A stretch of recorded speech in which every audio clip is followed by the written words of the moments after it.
इस वीडियो में हम रेशियो इन प्रोपोर्शन अनुपात तथा समानुपात के कुछ बेसिक क्वेश्चन को सॉल्व करना सीखेंगे। हम एक ट्रिक के माध्यम से बनाना सीखेंगे जिससे आप बहुत कम समय में ऐसे क्वेश्चन को सॉल्व कर पाएंगे। तो चलिए वीडियो को शुरू करते हैं। वीडियो को शुरू करने से पहले अगर आप हमारे चैनल पर नए हैं तो हमारे चैनल को सब्सक्राइब कर ले और बेल आइकन के ऑल पे क्लिक कर ले ताकि आने वाले वीडियो का नोटिफिकेशन आपको मिलता रहे। ये हमारा पहला क्वेश्चन है। यदि A अनुपात B इक्वल टू 3:4 तथा B अनुपात C इक्वल टू 8:9 हो तो A अनुपात C का मान क्या होगा। यहाँ पे क्वेश्चन में दिया गया है A अनुपात B का मान दिया गया है 3:4 और यहाँ पे B अनुपात C का मान दिया गया है 8:9। हमें बताना है यहाँ पे A अनुपात C। तो यहाँ पे A अनुपात B को हम A/B लिख सकते हैं। उसी तरह B अनुपात C को B/C लिख सकते हैं। अगर बीच में गुना का साइन लगाए, यहाँ पे इक्वल में क्या लिखेंगे, A/B को 3/4 लिख सकते हैं। 3/4 गुना B/C जो दिया गया है, मतलब B अनुपात C को हम 8/9 कर सकते हैं। 4 से 8 2 बार में कटेगा, 3 से 9 3 बार में कटेगा। B आपस में कट जाएगा। हमें यहाँ पे क्या मिलेगा, A/C मतलब A अनुपात C, उसका मान क्या होगा 2:3। ये हो जाएगा हमारा फाइनल आंसर। A अनुपात C का मान पूछा गया था तो A अनुपात C का मान हो जाएगा 2:3। इस तरह के क्वेश्चन को आप इस मेथड से बहुत इजीली सॉल्व कर सकते हैं। इस मेथड से बहुत कम समय में आप आसानी से सॉल्व कर सकते हैं। 2:3 जो है वो ऑप्शन ए में दिया गया है, तो ऑप्शन ए जो है वो हमारा सही आंसर हो जाएगा। तो इस तरह के क्वेश्चन तरह के कॉम्पिटिटिव के एग्जाम में बार बार रिपीट किए जाते हैं। इस वीडियो में हम ऐसे बेसिक क्वेश्चन को सॉल्व करना सीखेंगे। तो अब हम बनाते हैं एक अगला प्रश्न।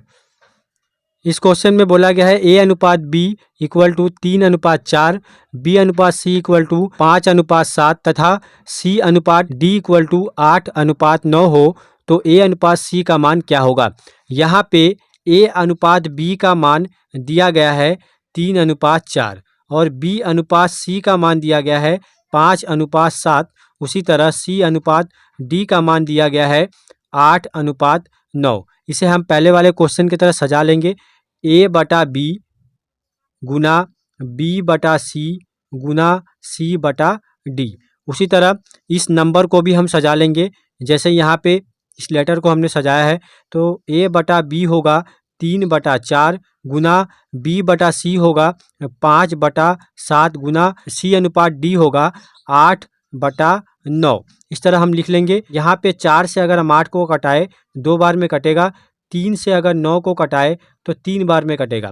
इसके बाद यहाँ पे कोई नंबर कटेगा नहीं, तो 5 दूनी होता है 10 और 7 त्रिका होता है 21 और यहाँ पे B और C आपस में कट जाएंगे। तो यहाँ पे A/D हमें मिलेगा, मतलब A/D इक्वल टू 10:21 होगा।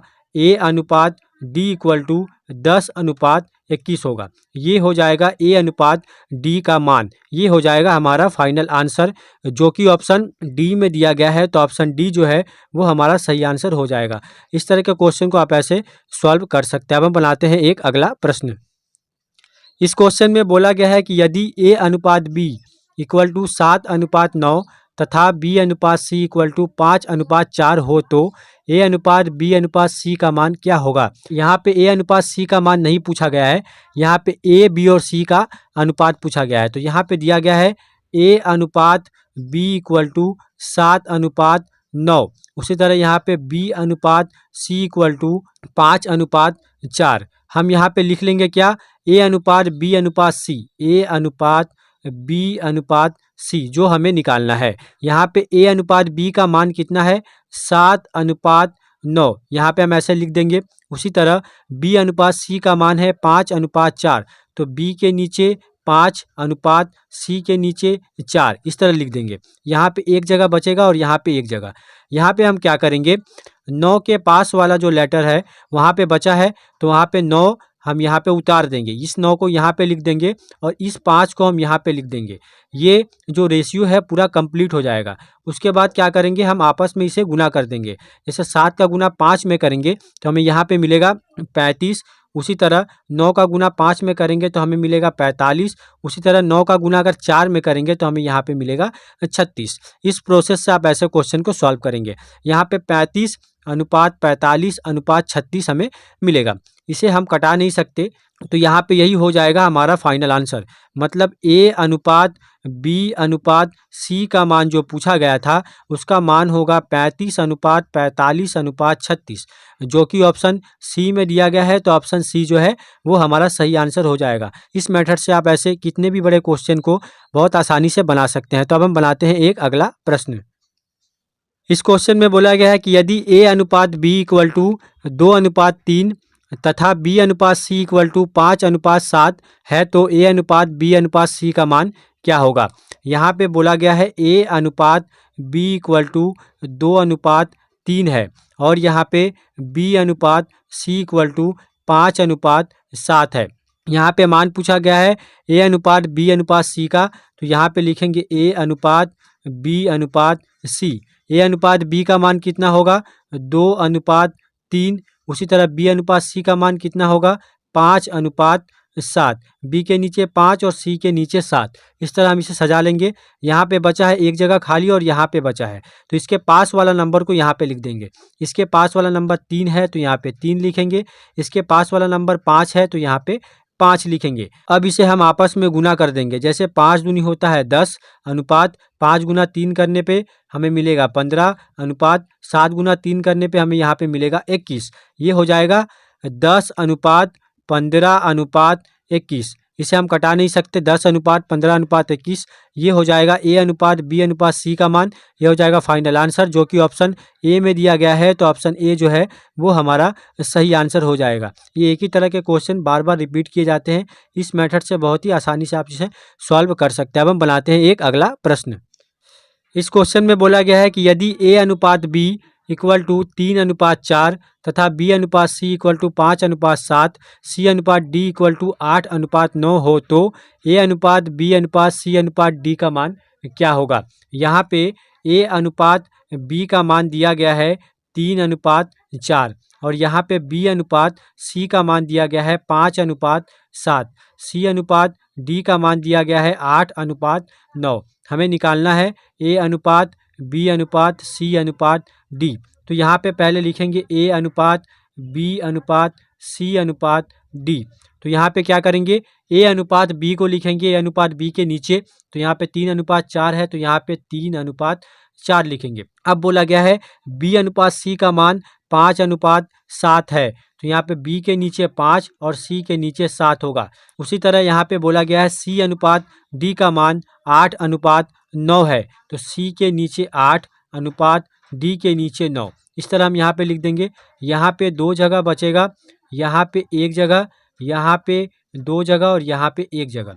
यहाँ पे क्या करेंगे, ये जो खाली जगह है इसके पास वाला नंबर 4 है तो यहाँ पे 4 लिखेंगे और यहाँ पे 4 लिखेंगे।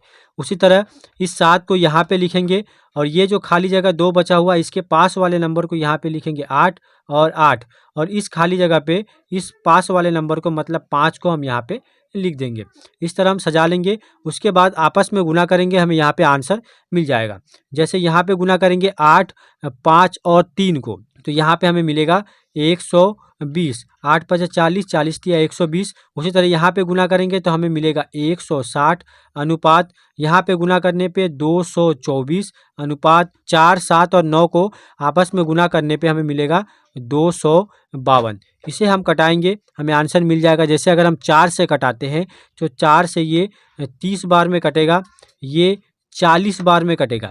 उसी तरह ये कटेगा 56 बार में, 4 × 5 = 20, 4 × 6 = 24 और यहाँ पे 4 × 6 = 24, 4 × 3 = 12। तो यहाँ पे हो जाएगा ए अनुपात बी अनुपात सी अनुपात डी का मान 30 अनुपात 40 अनुपात 56 अनुपात 63। इस तरह ऐसे क्वेश्चन को काफ़ी कम समय में आप सॉल्व कर सकते हैं। यहाँ पे ए अनुपात बी अनुपात सी अनुपात डी का मान होगा 30 अनुपात 40 अनुपात 56 अनुपात 63। ये हो जाएगा हमारा फाइनल आंसर, जो कि ऑप्शन ए में दिया गया है। तो ऑप्शन ए जो है वो हमारा सही आंसर हो जाएगा। तो इस तरह के क्वेश्चन रेशियो एंड प्रोपोर्शन से पूछे जाते हैं, जो सभी तरह के कॉम्पिटिटिव के एग्जाम में बार बार रिपीट किए जाते हैं। ये सबसे आसान तरीका है ऐसे क्वेश्चन को सॉल्व करने का।